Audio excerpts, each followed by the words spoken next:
খুব ভালোভাবে জানেন যে আব্দুল্লাহ দেশ বিদেশ ফিরে আসার পরে একটা পদক্ষেপ নিয়েছে, সেটা হলো সারা দেশ জুড়ে মক্তব পরিচালনা করা।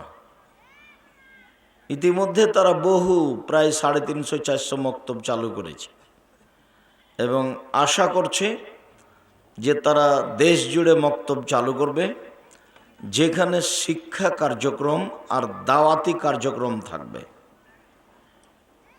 এর মূল যেটা কারণ সেটা হলো যে দেশ বিদেশ ঘুরে যেটা বুঝেছে, তাতে ইহুদি খ্রিস্টান বিদ্যা আর বুদ্ধি বিক্রি করে খায়।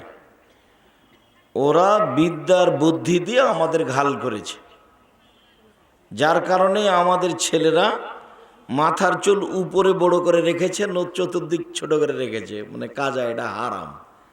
তারপরও করছে আমাদের ছেলেরা। তারপরে আমাদের ছেলেরা এমন গেঞ্জি গায়ে দিচ্ছে যার পিছনে 10 লেখা আছে, 47 লেখা আছে। ওটা দেখতে দেখতে আপনার সালাত শেষ হয়ে যাবে। তো মানে ও ছেলে যে কখন কখন আচরণে ইহুদি খ্রিস্টান হয়ে গেছে সে নিজেও বুঝতে পারেনি। এর নাম ইহুদি খ্রিস্টানের পরিকল্পনা। আমাদের ছেলেরা, আমাদের মেয়েরা স্কিন পায়জামা পরতে শিখলো কেন? ছি ছি ছি ছি ছি ছি। যাতে তো অঙ্গ প্রত্যঙ্গ বোঝা যায়, লজ্জা স্থানও বোঝা যায়। যেটা লন্ডন, আমেরিকা, ইটালি, ফ্রান্স, অমুসলিম দেশগুলিতে এইভাবে তারা স্কিন পায়জামা পরছে। তা আমাদের মেয়েরা পরতে শিখলো কেন? তারা কৃষ্টি কালচারে তাদের মতো হতে চাচ্ছে, এটা তাদের ভিতরের পরিকল্পনা।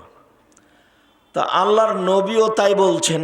আল্লাহর নবী বলছেন, আমার উম্মত খারাপের দিকে যেতে যেতে এমন হবে যে ডান পায়ের জুতা যেমন বাম পায়ের সমান সমান সমান।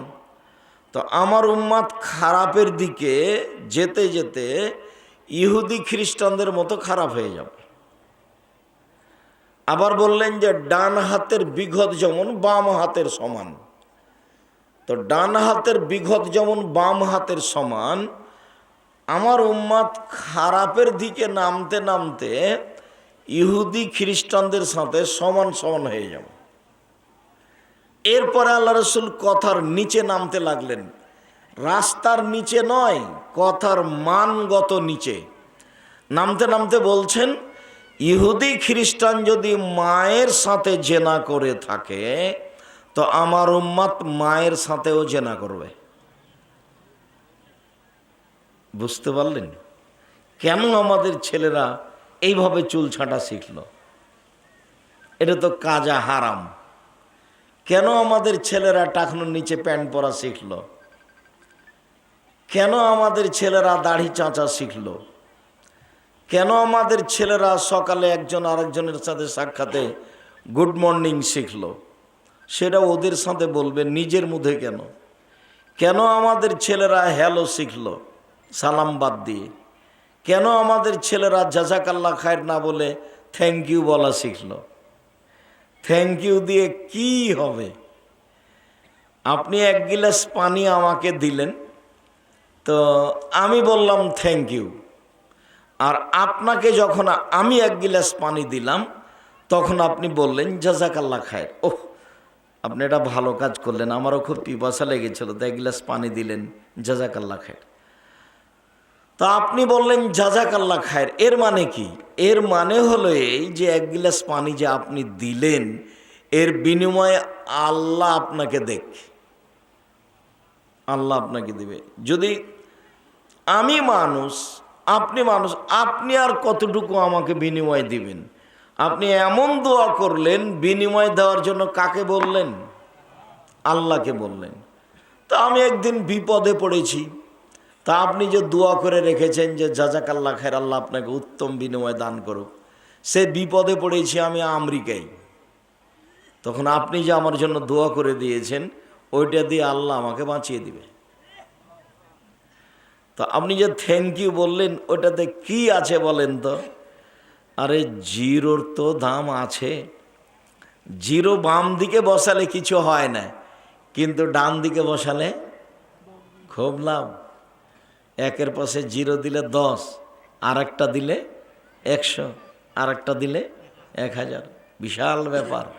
0-র দাম আছে আর থ্যাংক ইউর দাম আছে বলে যদি এখন থেকে তল্লাশি চালান, মরা পর্যন্ত তল্লাশি চালিয়ে একটা সরিষা সমপরিমাণ বের করা যাবে না। তবু আমাদের ছেলে মেয়ে বলছে থ্যাংক ইউ। কেউ একটু বুঝে না, ধর্মকর্ম খায়, আগে দিন কাটায়, প্রয়োজনও মনে করে না।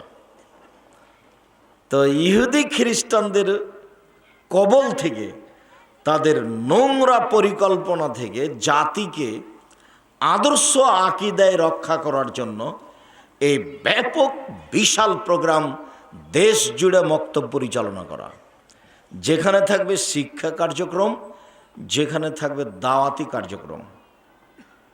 এবং এই পদক্ষেপ নিয়ে যেটা পদক্ষেপ নেওয়া হয়েছে তাতে সিলেবাস তৈরি করা হয়েছে। এই সিলেবাস আমরা পড়ানোর জন্য রাখব। তাতে বই ছাপিয়েছে আব্দুল্লাহ, বই ছাপিয়ে সিলেবাস তৈরি করে মাঠে নেমেছে। আর একটা করেছে, সারা দেশ জুড়ে ইমাম প্রশিক্ষণের ব্যবস্থা করেছে। ইমাম ফিরি যাবে জামিয়া সালাফিয়া ডাঙ্গিপাড়া, ফিরি আসবে মানে যাতায়াত খরচ দিবে, তারপর ফিরি খাবে মানে যে কয়েকদিন থাকবে সে কয়েকদিন ওখানে খেতে পাবে ফিরি। এই ব্যাপক পরিকল্পনা নিয়ে মাঠে নেমেছে যারা, তাদের এই দাবি দেওয়া যে দাওয়াতি কার্যক্রম মক্তব পরিচালনা করা। তো ছেলেরা যারা পদক্ষেপ নিবে তাদের সাথে সাথ দিয়ে কাজ করেন। তাদের একটা দুঃখজনক কথা, সেটা হলো, ও মসজিদের সভাপতি সেক্রেটারি সাহেব, আপনি যে মসজিদে এসি চালু করেছেন, মসজিদে যে টাইলস লাগিয়েছেন, তো মক্তব চালু আছে কি? আব্দুল্লাহ না, তো মক্তব তো চালু নেই। তা আঙ্কেল এক কাজ করেন, এসি বিক্রি করে দেন। ও এসি বিক্রি করার আপনাদের কাছে প্রস্তাব পেশ করেছে, টাইলস খুলে বিক্রি করে দেন। জাতিকে বাঁচাতে হলে মূলত কি করতে হবে? শিক্ষা কার্য ভিত্তি থেকে শুরু করতে হবে। আপনার স্যার সৈয়দ আহমদ আলিগড় বিশ্ববিদ্যালয় তৈরি করেছিল, ইংরেজি শিখে ইংরেজদের তাড়াতে হবে এই উপলক্ষে। তাহলে প্রতিষ্ঠান খুললেন, প্রতিষ্ঠান বড় হলো, ছেলেরা বড় হলো, ছেলেরা ইংরেজি শিখলো, তাদের বিরুদ্ধে লড়লো, তারপর তারা দূর হলো। প্রায় 200 বছর, 190 বছর। কতদিন? 190 বছর। যারা পরিকল্পনায় আলিগড় তৈরি করেছে তারা মরে যাওয়ার পরে হয়েছে। কতদিন পরে হবে? ইনশাআল্লাহ পদক্ষেপ নেন, সহযোগিতা করেন। 10-এর সহযোগিতাই চলে এগুলি, আপনার আর আমার। জামিয়া সালাফিয়াতে প্রতি মাসে বেতন লাগে 32 লক্ষ। কত? 32 লক্ষ। শিক্ষক শিক্ষিকা প্রায় 300 জন, দেশ বিদেশের শিক্ষক। অনেক বড় বড় বিদ্বান দেশ বিদেশ থেকে আছেন, ইন্ডিয়া থেকে আছেন, সৌদি আরব থেকে আছেন। তো বড় বড় বিদ্বান যাদের প্রতি মাসে বেতন লাগে 32 লক্ষ। 3 ধরনের খালি বাবুর্চি আছে। যারা ইন্ডিয়ান তাদের বাবুর্চি ভিন্ন, যারা আমরা গরিব মানুষ আমাদের বাবুর্চি ভিন্ন, যারা সৌদি আরব থেকে এসে আছেন তাদের বাবুর্চি ভিন্ন। তো আপনাদের এই জামিয়া সালাফিয়া বৈদেশিক কোনো সহযোগিতাই চলে না, সরকারি কোনো অনুদানই চলে না। চলে কিভাবে? আমার আর আপনার সহযোগিতাই। আব্দুর রাজ্জাক সাহেব, আমাদের তো খেতলাল বাড়ি, আমরা যে 1 টাকাও দিইনি। আরে আপনি দেননি, আপনার কোনো ভাই দেয়? কেউ 10-5 টাকা দেয়, এমনি তো আর চলে না। যদি আপনারা বলেন খেতলাল থানা থেকে যে আব্দুর রাজ্জাক সাহেব 1 মাসের বেতন দেন তো আপনি জামিয়া সালাফিয়ার, আমি মরা পর্যন্ত যদি পয়সা উপার্জন করি, আমি যেভাবে পয়সা উপার্জন করি আমার তো কোনো পথ নাই, তা আমার মরা পর্যন্ত করলে 1 মাসের বেতন হবে না। তো সেটা চলছে, তো সেটাই জামিয়া সালাফিয়া এদেশের সর্ববৃহৎ শিক্ষাদানে সর্বোচ্চ মানগতভাবে সর্বোচ্চ প্রতিষ্ঠান জামিয়া সালাফিয়া। আমার মনে বড় স্বাদ এই দেশের মাটিতে আমি উন্নত মানের প্রতিষ্ঠান গড়বই গড়ব ইনশাআল্লাহ, যেখানে ছেলে মেয়ে বাংলা, ইংরেজি, আরবি উন্নত মানের শিক্ষা অর্জন করে জাতির অন্যায়ের বিরুদ্ধে লড়বে, মুখে কলমে মিডিয়ায় লড়বে ইনশাআল্লাহ। আপনাকে আমি বুঝাতে পারি আর না পারি, তবে এই পদক্ষেপ চূড়ান্ত, এটা হবেই হবে ইনশাআল্লাহ। একে ঠেকানোর মানুষের কোনো হাত নেই ইনশাআল্লাহ। যা দেখতে পাচ্ছেন, এই যে মুখে বলছি, মিডিয়ার সামনে থাকে, কলম পাশে থাকে, খাতা কলমে মিডিয়ায় মুখে কাজ করে যাচ্ছে। আপনি বসে আছেন, সংসার নিয়ে ব্যস্ত আছেন, এ কথার অর্থ এই নয় যে সবাই বসে আছে সংসার নিয়ে ব্যস্ত আছে, এ কথা ঠিক নয়।